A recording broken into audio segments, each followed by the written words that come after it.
Roses are red, violets are blue. We're talking AI, innovation, community, and what's coming next for you. Welcome to the Wilmac Wire. I'm sorry, I had to do that intro. I love a holiday-themed pun. So maybe you hated it, maybe you loved it. Either way, thanks for tuning in. Welcome to the Wilmac Wire.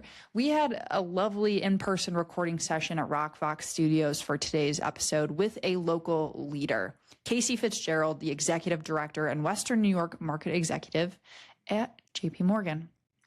Wilmac Technologies has a business relationship with JPMorgan as our commercial bankers. So I've had the pleasure of getting to know Casey and his team that are local to Rochester through a multitude of events. So when we welcomed Casey on the podcast, and what you can expect out of today's episode includes a conversation about his career journey. He spent over 18 years at JPMorgan. So what has that been like growing through the ranks, building a career within a global institution? We also discuss commercial banking and where it fits into businesses. And we also discuss Casey and his team's community involvement. I have to shout out Eric Allen and Faith Schumacher from the JPMorgan team, who I've had the pleasure of getting to know through some of those community events over the past few years. Hopefully we get to have you guys on the podcast as well soon. Casey, thank you for joining us for today's episode. To our listeners, I hope you enjoy today's episode and pull some really interesting insights about building a career within an organization, about commercial banking, and about ways to get involved in the community. So thank you for tuning in, and I will turn it over to today's interview. Welcome to the Wilmac Wire. I'm Emily Miller, joined by my co-host, Steve McDonnell. On this show, we talk with the drivers, the leaders, innovators, and decision makers pushing customer interaction technology and AI forward. And because we're proud to call Western New York home, we also spotlight the drivers in our own community, the people and organizations shaping growth and innovation right here. Let's get into it.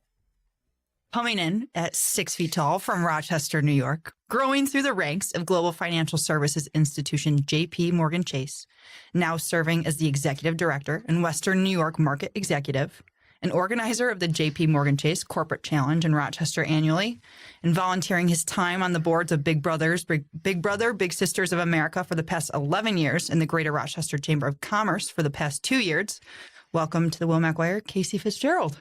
Thank you. Thanks for appreciate the invitation and looking forward to the discussion today. Yeah, we're happy to have you here in person at Rockfox Studios in Rochester, New York. So we're going to start things off with a little bit of an icebreaker that we like to call this or that. So I'm going to give you 3 very lighthearted prompts that you either choose one or the other, and you can expand why you like that. And Steve, you can give your 2 cents as well. So we'll start things off a little seasonally and a little hopeful, but Rochester in fall or Rochester in the spring? I can't give you winter. It's too cold. I love summer. I love skiing and playing hockey as well. So I do enjoy the seasons. Okay. If it was spring or fall, spring's nice because the snow's melting. Yeah. The trees are blooming, but I would have to say fall. Yeah. I love the crisp fall air and the leaves falling and taking the dogs for a walk. And we haven't had anyone say spring yet. No, it's because we have a fake spring. I think that's the reason. Yeah. Spring lasts like 2 weeks. Yeah. I think I got to change that question. Okay, I'm going to skip ahead because I do think the fall is beautiful down at the Finger Lakes. So the next question would be Corporate Challenge Day or a quiet weekend in the Finger Lakes? That's a tough answer. Putting you in a tough position. I'll say Corporate Challenge Day. Yeah. A lot of work goes into it, but it is a truly special night. And seeing close to 10,000 people in downtown Rochester and running and the culture that it drives for all the local business community. It's a special evening that we look forward to every year. Yeah, love it. That puts you in a compromising position already. Sorry. A nice Right off the bat. fall evening in the Finger Lakes Think about it. after the event. Both are good. We like both for different reasons. Okay, and last one, out chatting with clients or working in the office? I would say out chatting with clients. That's one of the great things about the job. You get to meet a lot of people, see a lot of different businesses. Yeah. And really, I'm more of a social person. So being out in the community is really what I enjoy. Love it. I got a 4th. What's your 4th? Paddle or golf. You guys have some tough icebreakers. Wasn't sure what sport one. I just read that one. I enjoy golf. I think paddle gives me a little bit more of the competitive drive. Yeah. I am competitive in golf, but Yeah. I don't play enough where I like to enjoy the 4 hours and relax a little bit. So For all our non-Rochester listeners, too, you might want to look up paddle tennis to see what it is. It's popular a up little here, different than up here in paddle. Rochester. Yeah. Listen, I didn't know what it was, and I was from Buffalo, so Yeah. I was unaware. All right, great. Thanks for chatting with us, Casey, about your this or that's and making those fun choices. So we'll start things off just by I'm going to ask you to tell us a little bit more about your background and how did you end up at JPMorgan Chase? Yeah, I was born and raised in Rochester, grew up, went to Gates Chi. Candidly, didn't know what direction I wanted to go, didn't know what I wanted to be when I grow up, still don't know what I want to be when I grow up. But my 2 older siblings both went to school for business, so it sounded like a good idea. Fair. So I went to University of Buffalo and started, a lot of finance classes. I was a dual major in finance and marketing, and I was working a classic college job, actually roofing houses, and I had stitches on the bottom of my foot and I couldn't roof anymore. So yeah, this is a different career start. Yeah. So I had a house in Buffalo and I went back to school early before all the students returned, and I put on a suit and started walking. This was pre-LinkedIn jobs and job searches. So I ultimately walked into a First Niagara retail branch and asked if they were hiring. And they said, no, apply online. And as I was proceeding through the lobby, I spoke with a few other employees and the branch manager, and I started the following week. So I was a bank teller through college, and it was candidly a great experience because I think it introduced me into the financial industries, but they were very flexible where I could go to practice in the morning. I would come in and work the morning rush, and then I would leave for class at 10 a.m. and then I would come back in the afternoon. So it was very flexible, but it also kind of started me in banking. Yeah. Graduated soon after, started at JPMorgan in retail and got licensed, and thought it was a great way with a great institution to build my resume. And from there, I started my MBA soon after. I just realized that I wanted to continue to improve personally and professionally and find ways to differentiate myself. After about a year, I was introduced to more the corporate banking side, helping local businesses grow and bringing the breadth of JPMorgan to the Rochester community. So after 14 months, I moved to the commercial bank, and I've been sitting in the commercial bank for the past 18 years now. So you originally were at the retail side of Right. JPMC. I was for a little over a year, Got it. and I was in the tower downtown. Yeah. Okay. So, I mean, we'll speak to career advice, but I spent a lot of time just quote unquote bumping into folks in the building. Yeah. Let me ask you, called out practice. You were a collegiate athlete. So soccer was my main sport, and there were some small D3 schools that I didn't really have a great interest in going away to. So I went to University of Buffalo with no intention of playing a sport. And my sophomore year, they have a Division I club hockey team in ACHA. So I stared playing hockey. Oh, cool. Yeah, cool. Yeah, Steve and I both college athletes. Yeah, we both like basketball. Both basketball. Did you ever get Wilmac games? We have a hoop in the office. We have a mini hoop. Okay. You haven't been in lately? Yeah. We have like it's a little bit more advanced than a Nerf hoop, Yeah. but it sits probably 8 feet. Oh, yeah. Yeah. I don't think I'd attempt to dunk on it in front of anyone. But yeah, I always like to ask that, because it sounds like too that first job that you got, it was like you were competitive and you weren't going to take no for an answer. So you went in and you figured it out. Yeah. I mean, you have rent in college and you want a little spare change as well in your pocket. So, I went and did my best to try and find a job. Are they still club? A lot of those schools have went legit. Full blown, yeah. Penn State. Yeah, Penn State's huge now, right? Harry Pagula gave him a huge gift, and Penn State went Division I. They are still club. Club hockey, it was a great balance, candidly. We traveled the Northeast, Michigan, Ohio. Yeah. Played a lot of great schools. Practices were at 5:30 a.m. So that's a rough one. It helped steer my academics as well. Yeah. But they are still Division I club. I would love to see them go pure Division I. I mean, there's 40,000 students. Right. Canada's 20 minutes away. Yeah. So, maybe we can get some money from Pagula. Yeah. Yeah. Now that the Sabres are starting to play well. Right. All right. So Casey, you talked a bit about it, but you started in retail banking at JPMC, and then you moved into the commercial side, and you spent almost 2 decades building your career within one institution. So how has that journey evolved as you moved from more of an individual contributor to more leadership positions? Yeah, I think early on it's learning the fundamentals, understanding client needs, client relationships, mastering product solutions. There's over 300,000 employees at JPMorgan. It's a large global institution. Yeah. You never stop learning day in and day out. So I think early on that was the focus, on learning from others and understanding how the business operates, and really, as I said, just mastering the craft of knowing the bank inside and out. Right. As my career kind of evolved and now I've moved into leadership, it's empowering teams, driving culture, driving strategy with other leaders, developing talent, really pushing people to find ways to grow individually and help them achieve their goals.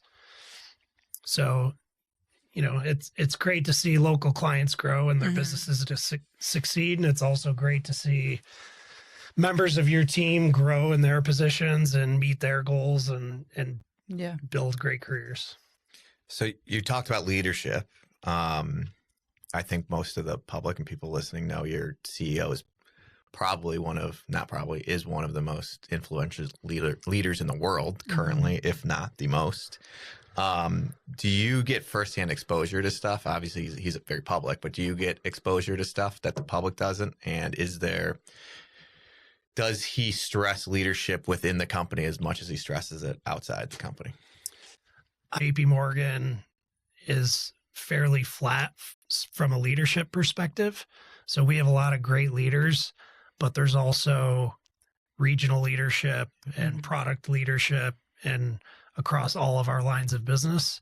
So you're really taking the breadth of JPMorgan and the resources and deploying it locally to the businesses and segment that you work with.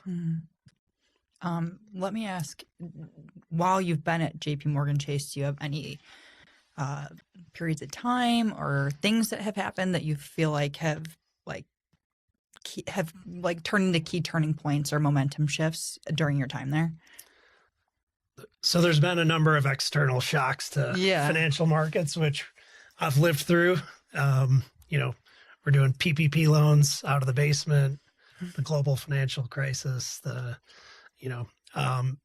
but although there were a lot of inflection points which occurred during my career, candidly, I think consistency, day in and day out, fighting complacency, looking for continual growth has been more impactful. Yeah. I think I heard a quote, and I've heard it before, but Tom Brady said, to be successful in anything, you don't have to be special. You just have to be what most people aren't. And it's consistent, determined, and willing to work for it.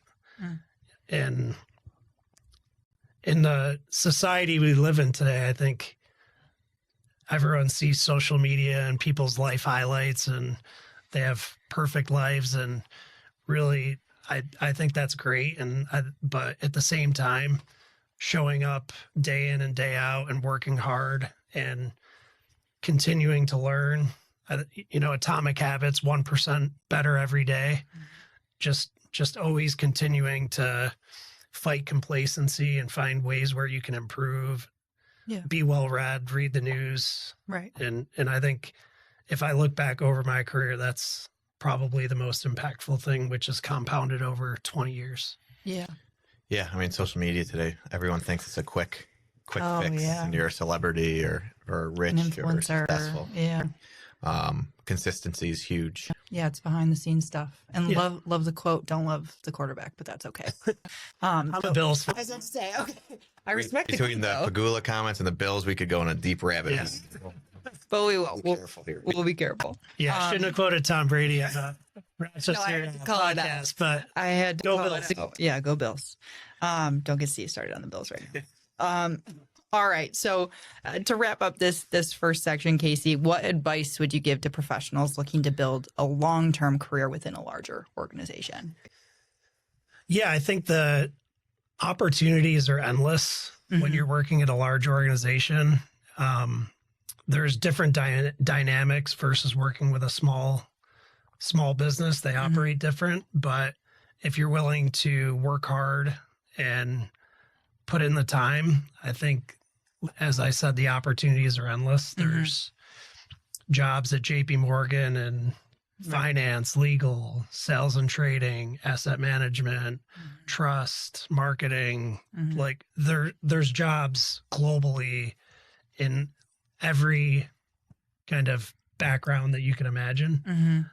I don't have the exact stat, but the number of tech employees that we have is Huge. astounding. So I think the working for a large global organization provides a lot of opportunity.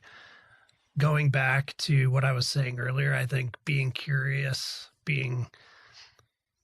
just continuing to have the drive to learn and fight complacency and be better than you were yesterday. I think large organizations kind of value that, and you'll succeed over the long term.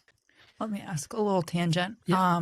With RIT and U of R locally, have you found that you're able to tap into that talent from the local Rochester community perspective and bring them into JPMorgan? Yes, we do. So our team local is mostly Rochester, born and raised, living in the community, just deep roots local. We're lucky to have such great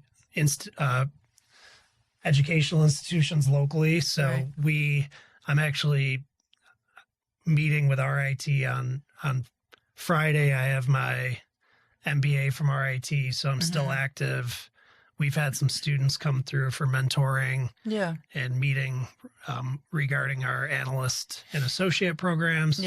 So there's definitely a large amount of talent locally that we're able to tap into, whether it be for a job in Rochester or a job globally throughout JPMorgan.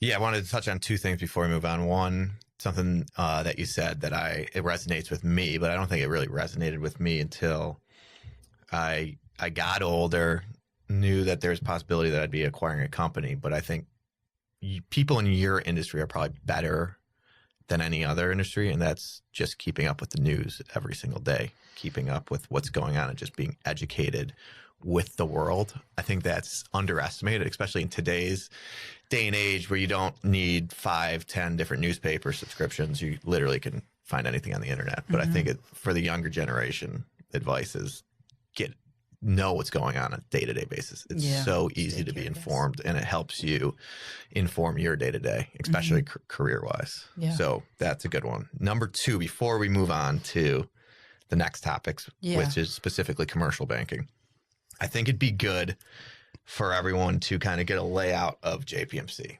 So I think a lot of people think JPMC and they think Manhattan, London, big markets, trading floors, investment banking, and then they think credit card, retail banking. Go to my go down the street, go to my ATM, or use a credit card. In Rochester, primarily, is it the retail, which I was talking about with the credit cards and banking. And then you have what you're going to discuss, commercial, which is working with local and statewide companies as customers that bank with you.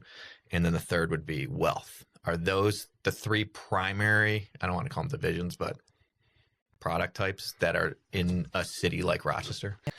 Yeah, that's pretty spot on. So locally, we have 23 retail locations, I believe, over 300 employees. We serve middle market clients, and we also have a government higher ed nonprofit team as well. So that rolls into is part of my organization. Yeah. So where we work with corporates, that team works with cities, school districts, counties, state governments. Yep, makes sense. We also have a community development banking team, which does tax credit lending, historical redevelopments. So, Casey, you work with businesses across Rochester, just kind of like you just touched on, to ensure they have access to the financial tools and resources that they need to grow, similar to how you work with Wilmac. So how does a business determine when the right time is to engage with someone like you, a commercial banker? Yeah, I would say I think it's important for businesses to have strong relationships with their bank and financial institution. We hope our clients share that, and every company does as well. I think the earlier you can engage with a commercial banker, the better. Right. I think it's important to build a relationship, build trust with the individual, and allow someone on my team to fully understand the business operations. Who are your suppliers? Who are your customers? What challenges is the business facing? What's the long-term strategy for the business? Do you have kids in the business? Is there succession planning? Is there no succession planning? Are you looking to sell the business at some point? Do you want to explore an ESOP? Are there challenges with board governance? Is there industry research we could be helpful with? So really, it's important to get engaged and have dialogue prior to an event occurring. Yeah. Where then our team has to, get up to speed extremely quickly and try and understand all of those aspects I just spoke about and see how we could help. So I think sooner the better. Yeah. It is the standard preference. Right. And you talked about a lot of different avenues that you have to get up to speed on in order to help them make those educated decisions and advise them. What are you touched on it a little bit, but can you hit on it again? What are the types of services that you can help these businesses with beyond your traditional banking? Yeah. So I had a client once tell me that the blocking and tackling of transactions and things like that, they expect it. They expect that we're going to do those right. And when many people think of a commercial bank or a corporate bank, it's lending, which is very important to business owners, and transactions. I think where we add a lot of value is various products that we're able to help businesses operate more efficiently. So whether you're investing in a new ERP system, we have tech built out with APIs where our JPMorgan platform can communicate directly with your ERP system and create efficiencies within your treasury function. We have a lot of clients buying and selling overseas. So how are you thinking about the foreign exchange risk? And maybe you buy everything in dollars, but if the dollar strengthens or the dollar weakens, how are you thinking about that and managing those exposures? I think we also have a large international banking presence. So if you're expanding internationally, you're making an acquisition overseas, you need letters of credit. Those are areas where we're able to provide expertise locally through our team. Commodities hedging. We also have a broad array of industry specialists. Mm-hmm. So we have a media team, infrastructure, beverage banking, beauty, heavy equipment. So we have specialists who support our local banking team Mm-hmm. to ensure that we understand the markets that we're serving. Yeah, I mean, I'll piggyback on a couple things Casey is speaking about that has helped Wilmac quite a bit. One, we have a Canadian entity. Mm-hmm. There's not many banks out there that can handle international. So they have the capabilities of helping us out with our Canadian and U.S. And then the specialists. Really, one of the big things for us is we've moved from your typical reseller perpetual model licenses, which is fairly simple banking. We've went into the SaaS world, Mm-hmm. which is a little bit more difficult. So our local team has been able to introduce us to their counterparts down in Manhattan who specialize in SaaS or specialize in going out to look at investment companies that look at organizations like Wilmac if we ever did need to take capital, private equity or growth equity. So we've been able to take advantage of that. I've noticed, which is great, and I think you were going to get into this question next, so I don't want to steal your thunder here. But for being such a large organization, it's you guys know how to navigate it very easily, get to the right people. We don't feel like we're swimming around trying to find the right people. Normally it takes one or two calls and, oh, hey, you guys are trying to figure out some ways to do your taxes with SaaS. All right, these guys are specialists in that. Right. So that's been great. And that's probably atypical for large organizations from our standpoint as a customer.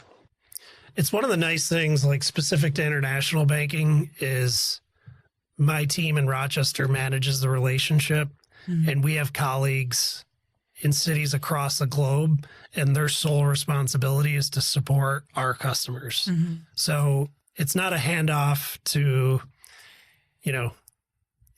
here's so-and-so, they can help you out. It's our relationship. We manage it, and we have partners globally and experts globally who are there to support our clients grow internationally or grow in looking for growth capital or, expanding into new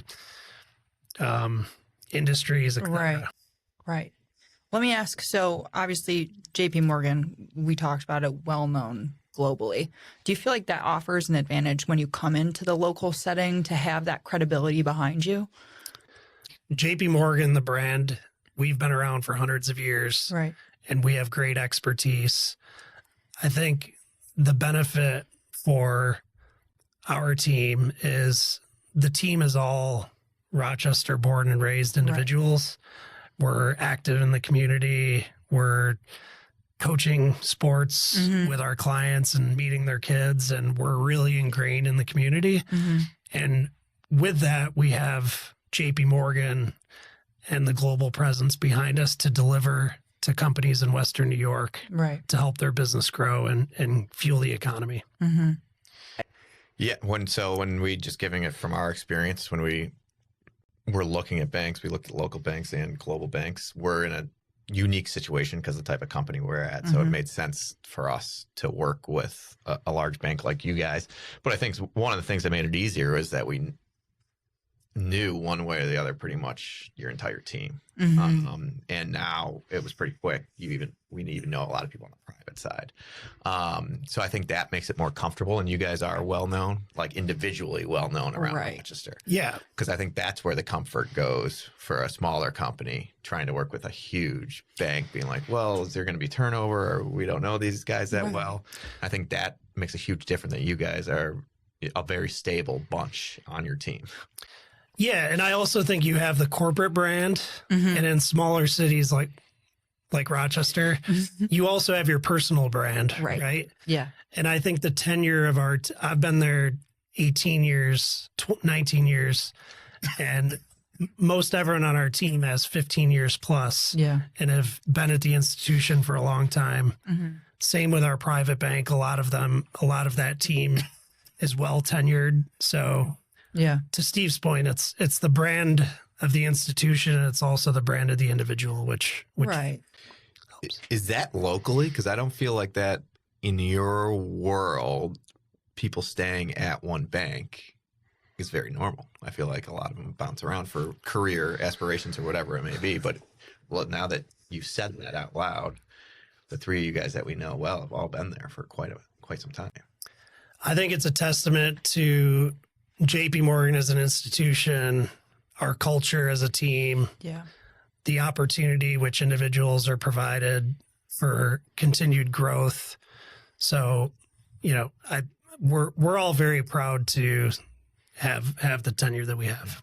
Yeah, and I mean, I was about to say, calling out a very specific example, but best companies to work for in New York. The past few years when we participated in it and gone to Albany, every time we see Eric and Faith, Yeah, we're like, hey guys, how you doing? Like, I just think it also speaks to that culture component that you called out that you built in this Rochester office. So, or this Rochester market. So, staying on that same thread and moving more into our local community here. So you work closely, obviously, with businesses in Rochester and across Western New York. And from your point of view, what stands out to you about this business community? Like, what has kept you here? Yeah, so I think the Rochester and Western New York business community has shifted over the last 100 years prior to my role at the institution. As we said before, there was a lot of large corporates which drove the economy. There were tens of thousands of employees at Xerox, Kodak, Bausch and Lomb. There's been a shift to a lot of those employees from those organizations started their own businesses. There's a large optics presence. So it has become more of a true small and medium-sized economy. Yeah. And what I've found is business leaders locally are resilient. Yeah. I don't believe we have the peaks and troughs that other metropolitan areas do through the economy, but we have a stable economy with resilient leaders and a strong community aspect where leaders come together and solve problems and really drive the local economy. Yeah. Do you have any thoughts on why we don't? So agree. Very stable economy, but we don't have the growth of some others, and we don't have the startups really of others. And you guys would be a organization that would probably benefit and be able to help that. But as we're, an AI organization, and we don't see very many or companies like us popping up in Rochester. And not to put you on the spot, but do you have any opinion on why we don't see it as much, especially with an RIT and U of R sitting right there? Well, I do think there's some optimism with Micron just breaking ground. That's exciting. And the One Rock with Joe Stefko, the work they're doing. And there is a lot of advanced manufacturing locally, which I think if Micron builds out to expectations, there will be downstream supply benefits for a lot of the advanced manufacturing. I think our local business organizations work very hard to attract companies. I think there's different incentives to open and operate businesses in different places, and we're just always competing to make Rochester the home for that. Yeah, and speaking kind of in a similar vein, Steve, as to what you're talking about, Casey, you and Steve both serve on the Greater Rochester Chamber of Commerce board, like I called out in your intro. What has that sort of experience been like? What has it exposed you to? Like we had Vinny Esposito on here, and he talked about just Joe Stefko and One Rock. So what has that experience been like being on that board? Yeah, it's been very rewarding to work alongside other passionate business leaders. Yeah. I think the board operates as a strategic group of folks identifying economic hurdles, legislative hurdles, and pulling together with the leadership of Bob Duffy, who's doing a fantastic job at finding solutions to real problems that the local businesses and economy are facing. Yeah. So I think it has opened my eyes up to outside of financial hurdles that companies have or how we may be able to help. There's areas where the board comes together to really drive the Finger Lakes economy in the right direction. So it's been refreshing to work alongside local leaders like Steve and just be a part of the conversation. Yeah, I love that. And I guess in a similar vein, when it comes to applying to your day-to-day work, like are the people, the leaders that you're working with on the chamber, outside of that, your clients, like what kind of themes come up in your conversations with them speaking from the commercial banking side? Yeah, so we do an annual Business Leaders Outlook survey, and I think one of the general themes was optimism was high coming off the 24 election, and businesses and individuals were hopeful for, regulatory relief and pro-business climate. If you took the same survey mid-year of last year, post-Liberation Day, the business outlook and confidence sank. And at year end, the outlook and optimism had actually returned to the same levels as post-24 election. So I think there is optimism. In Rochester, New York, the numbers were actually slightly higher than the national average. There are still challenges with implementing AI and how to leverage it, and talent attraction and the regulatory environment and supply chain and navigating tariffs. But as I said before, I do believe that business leaders in the Rochester and Western New York community are very resilient. And when there's a challenge to their business, they work hard to figure out a solution to it. Yeah. Do you feel similarly, Steve, coming from that business leader perspective? Yeah. I mean, I fill out those surveys. No, I'm mostly optimistic. I think we live in New York State, so it's going to be difficult. Yeah. No matter what, unless some things change. But overall, I feel pretty optimistic about where we are. I know it might have plummeted a little, but I'm still feeling good. As we invest heavily in technology, a lot of it is around how we're able to help our clients operate more efficiently. Part of that Business Leaders Outlook survey that I mentioned, business leaders are expecting most middle market clients are expecting to deploy AI into their business, whether it be process automation, predictive analytics, market intelligence. So I think AI is the worst today as it'll ever be into the future. And businesses have to be dynamic and identify ways where they can incorporate it into their day-to-day operations to create efficiencies and help grow their margins and productivity. Right. And I think you just spoke to the extensiveness of different AI use cases, like the efficiency of your day-to-day work. So yeah, really impressive. All right. So Casey, as we start to wrap up, we'll kind of dial it back to Rochester. Like, what role do you think you and large institutions like JPMorgan Chase play in supporting regional economic growth? Yeah, I truly believe that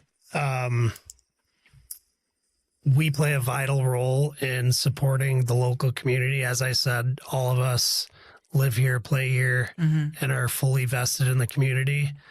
And we have the ability to deliver the global resources and expertise of JP Morgan to help local businesses and community organizations really, make Rochester a better place to live and start a business. So we take that seriously, and we work very hard to leverage those resources and deploy them as best we can. Yeah. Whether it's helping a business, helping our business owners or other individuals on the personal or private bank side, that's an important piece as well. The community engagement of our entire team. We spend between the 300 plus employees in Rochester, there's a lot of community involvement. We mentioned Big Brothers, Big Sisters. I'm an emeritus board member there now. I'm active with the chamber. We do events with junior achievement. Everyone on the team is on multiple boards. We're active with SBC Cares, which I know you guys are as well. So I think the greater effects of the involvement of our team in the local community, make an impact. Love it. Steve, do you have any final questions for Casey before I wrap us up? No, I appreciate the time. I think we've had a great relationship with JPMC. I think being such a large company in a small community, as Casey said, they're very local, but still have the quick phone call to the big JPMC down in Manhattan or where you have to go. So I think that's huge. And I think a lot of companies can take advantage of that and get help up here. Definitely. All right, Casey, are there any initiatives or programs at JPMorgan Chase that you'd like to share about? When to sign up for corporate talent? Yeah, I would say I'm super proud of our team and the work we're doing to support businesses. You know, if you're a business owner, a founder, you have a startup idea, we have small business consulting.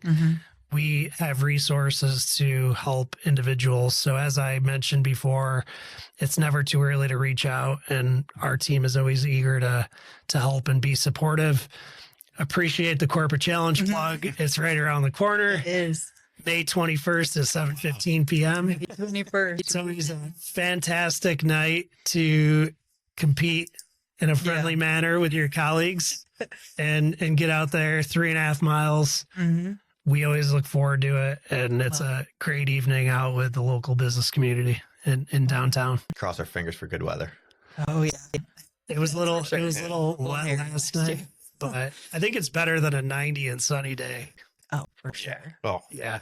Yeah, that is for sure. All right. Thanks, Casey. So to our listeners, you can find Casey Fitzgerald on LinkedIn and connect with him. And you can also learn more at jpmorganchase.com/commercial banking if you're interested in anything that Casey mentioned.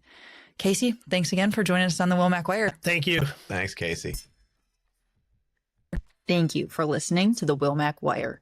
If you like today's conversation, make sure to subscribe wherever you get your podcasts, or watch full episodes on our YouTube channel. You can also learn more about Wilmac Technologies and our work in customer interaction technology at wilmactech.com. We'll be back soon with more conversations with the drivers, those shaping our industry and those building right here in Western New York. See you next time.